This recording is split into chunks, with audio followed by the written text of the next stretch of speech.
Rail fanning is a physically active sport, or at least for those who consider it to be a sport, as rail fans are currently physically training themselves.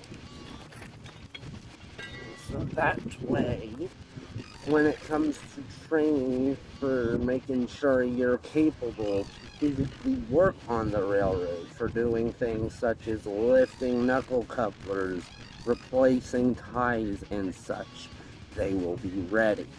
Some choose to physically lift weights, others get creative with it, and they work with actual railroad equipment such as a tie plate, like the one I am currently holding here. This is all a ploy or an attempt to work for a Class 1, such as the Class 1s of the East, CSX, Norfolk Southern, and arguably Canadian Pacific and Canadian Northern, or one of them on the West, Union Pacific, Burlington Northern, or KCS, although you could also consider KCS an Eastern Railroad, as they did take over Canadian Pacific because of the merger not that long ago. The general activity of rail fanning or train spotting is because of a general passion of the railroad, because either they had family who had ties to a large railroad who taught them so much about it to a point where they can identify 90% of the things about it, or they found stuff about it online, which this is actually my case, and tried and looked up little more bits and bobs about it and don't know as much. Sometimes this isn't the case for all of those who do this, but they do this. And we sit and we wait. We either get like a radio that tunes into specifically Class 1, Class 2 channels, or the conductors and the signalers working in a plant somewhere along or near railroad right-of-way can communicate. I'm setting that down for now. It's a little heavy. I mean, being 100-some pounds usually, or at least up to 100 pounds, can be tough. One of the tough things, physically demanding things about messing around on the railroad. Rail fans in general, taking, sitting, waiting, watching, listening, communicating, in order to hopefully hear or see some form of railroad action in your general point of view. Sometimes the rail fanners take and they use smartphones or specialized cameras for photography, as that's a personal passion of ours. Photography, taking photos of things at a specific moment in time in a specific location that looks very well done, well documented, well put, yes, is a way you could say it.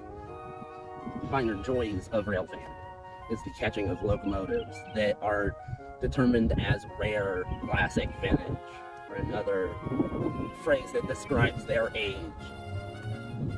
My eyes just went. Car horn? Probably. Train horn? Please? Finding, documenting, catching, storing photos of rarely used equipment that you don't see every day. Not your modern Dash 9s and E40s like you see almost every other hour, but your switcher locomotives that are relegated to just yard service, your Dash 8s that haven't seen the light of day in about 5 years, or heritage units of railroads, paint schemes that were done in their heyday or were really, really good. We enjoy this because of how scarce those forms of locomotives are, and to finally catch them is one of the finer joys of rail fanning. Because you can spend weeks upon weeks upon weeks rail fanning trackside every week, keeping an eye on like a railroad hunting page, like my favorite personally, heritageunits.com. I'm on there almost every day, even when I'm not supposed to really be on there, because hey, I might miss this locomotive that's a one of one, and I may end up never seeing it again because of its age, which means in the future it may be very close to being scrapped, which is one thing we really don't want to see happen, but we know happens. You know what, I'll do this bit extremely corporate. Enjoyable aspects may include incredible reactions to rare rolling stock, insane reactions to people just not focused or not paying attention to rules of right of way, which sometimes I hate to say this, but sometimes I'm guilty of doing such things. Ignition for photos that have been placed so very well in a location that just looks picturesque. For example, this one's one I can think of. I think there's a good solid 3. Another enjoyable aspect would have to be the choice of boosting your photos to websites where people can view your stuff very easily. We getting people that say, hey, this photo was pretty darn good. Hey, I like that location you shot, whoever it is. Hey, I think your photography skills are excellent. And then that casual, sure, like, oh, that locomotive sucks. Oh, your photography skills sucks. Oh, your location sucks. It stings, but it happens and we all know it. Oh, you won't believe how enjoyable it is, or at least how enjoyable I find it. I personally do this every time because it's my way of saying, safe travels, have a great rest of your day. Or at least that's how I understand it. Like even like waves to railroad crew who may not be having the best day, and getting horn shows, waves in return, which I don't see that all too often sometimes because not every rail fan waves.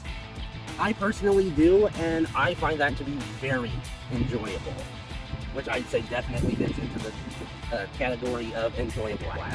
But on point 4 here, on enjoyable aspect number 4, I have got to say, when you've got like a locomotive that has a paint scheme that's in your like top 3 of all time, and you end up seeing it, that's like you just hit the lottery, but you get no actual currency realistically for it. A hobby. We'll join. But here's some qualities that just stink to the worst. Because sometimes you get people like me who are mentally not with it, and they will do things that make no sense, although noticeably being a rail fan. It just makes other rail fans think, oh my, who gave that guy, who gave that kid permission to be a rail fan? That kind of thing. And although it's not a permissionable sport, activity, whatever, it still really sucks when you get a guy doing the dumbest things for like one photograph. I have an example from Florida. I would love to give like a link over here, but I will do that later. It was in Florida. It was when the Pepsi Cam scheme went by down in Tampa. Beyond that, I don't think there's really anything to mention in this category. So, well, challenges of being a rail fan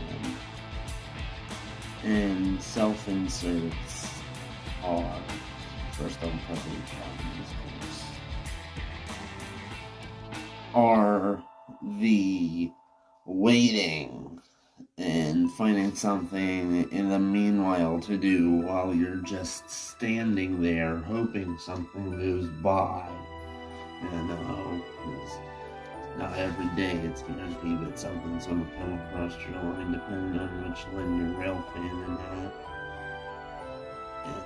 And not every day it's going to be guaranteed to be something even as neat as other locomotives from other railroads on that one railroad. Self-inserts, they're completely different, but I'm jumbling them together because I can. Right?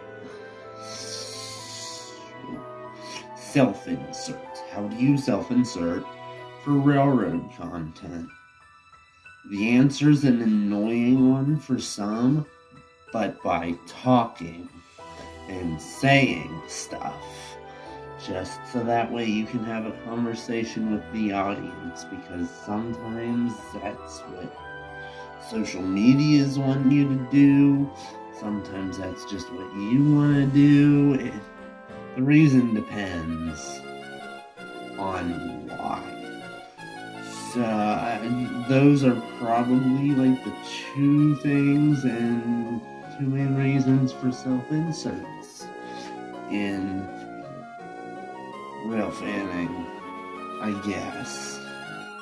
I also gotta cover like 3 more things, so hope you're buckled in and you've got yourself some coffee. For the railfanning social aspect, which could go like this. I would say that railfanners are some of the most polite people. They will not harm you, because why would they do that? They're here for the multi-ton diesel locomotives racing by at 70 on the Norfolk Southern lines and 40 on the CSX. Speaking of that information, railfans are some of the most informed people you will meet. They could tell you everything and or anything you want to know or don't want to know, because they just know, which kind of falls into intellect, yes. But sure, I will put this here too. Anywho, they will not hesitate to call you out if you're BSing. They will take and look, and with everything they know, determine what is wrong in a situation where a car's off the tracks, or like something sparking, or any other situation. Very attentive as well. I mean, we gotta listen and hear, hey, this thing's over there at this crossing by frickin' Elm Street. This thing's there at this crossing by Glendale Street. They will meet precisely at this bridge, beside this park and this Starbucks. They are also some of the most active online, right there beside your Discord mods, your gamers, and your influencers on the TikToks and the Facebook and the Instacart and the Your Tour, all of those.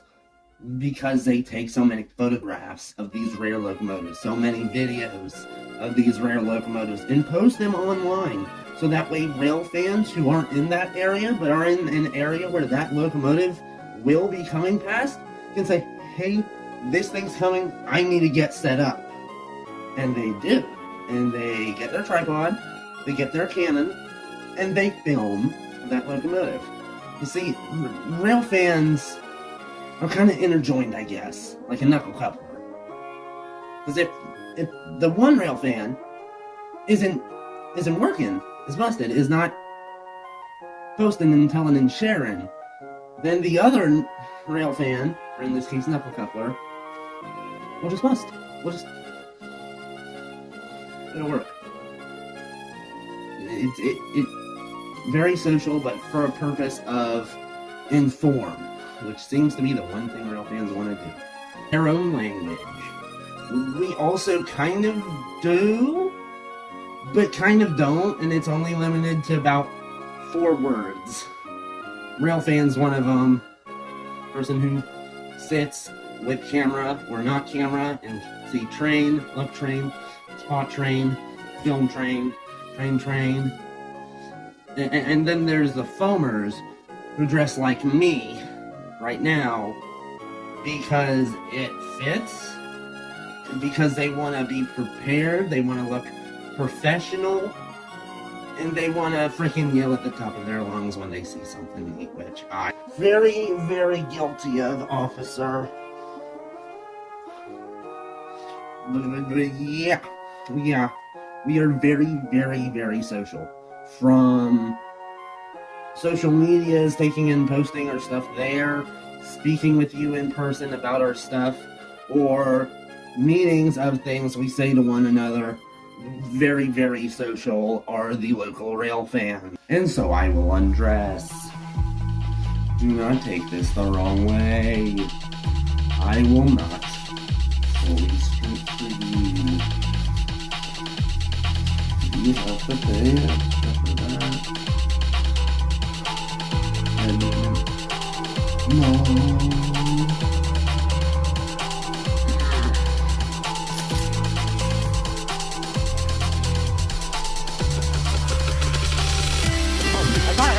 Oh, just one unit for you.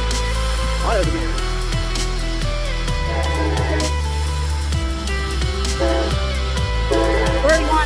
YN2 thing. Philly, CW44. 942, 73.9, Lily. I don't know why I jumped on that one. Oh, that obliterated. Not her company. It's not getting ready to do a push for a project because that thing ain't rolling by. Then I'm under the VP. This guy's heading down south. I mean, it was a wait for like look around here.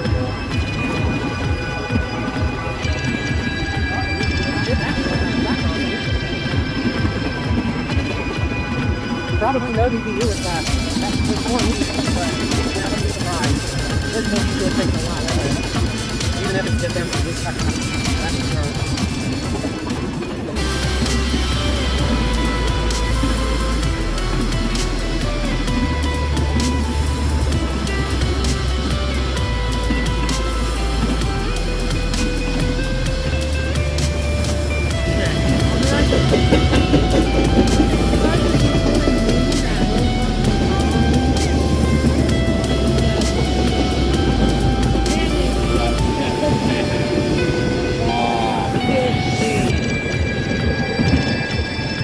that's done this for this long, and I mess up in this way. I am not happy with this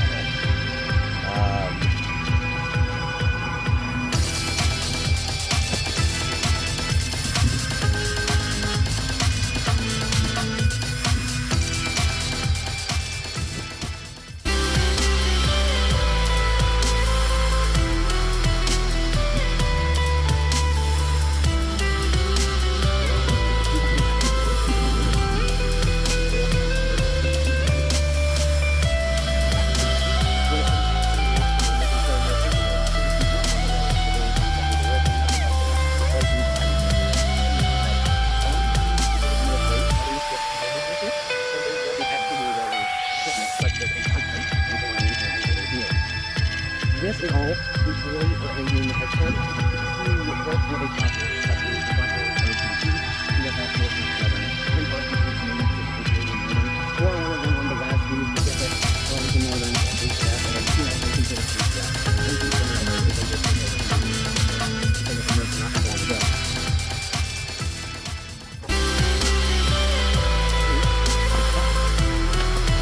got something coming here. Let's see how close I can get to it. Like what kind of shot I can get. See what's always right. See what's on this too, but I love the horn on it, whatever it is. There it is. CS power on the lead. ES's 397, 405. On grain heading north towards Marion. I wasn't sure how to get this, but I was going to try to.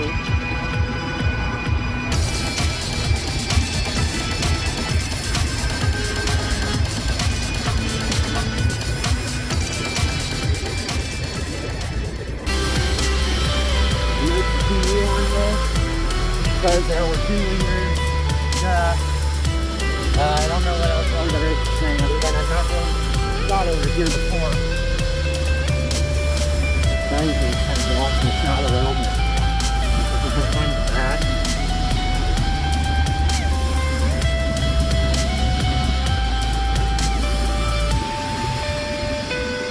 See? This is such a good rail fanning spot. That's what they should do to this diamond, make it a pavilion. Because this town prefers sports over rail sport.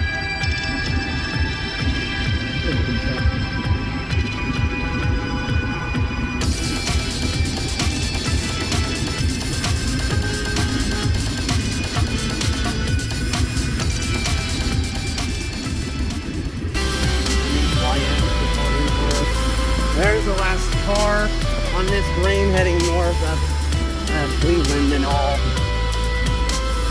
So there he goes. Less than 2 minutes. Oh, 3 minutes. At 3 minutes. Whatever. Plus they always leave in their house.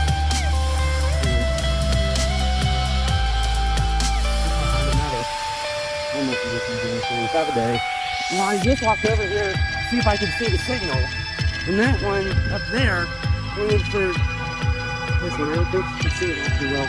But that one's showing a green, which is mile marker. I think that says 1411-1. And that's 2 for the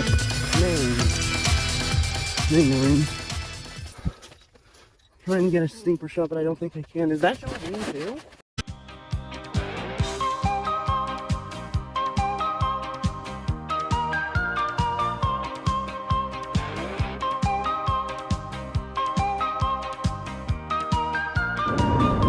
Oh, shoot.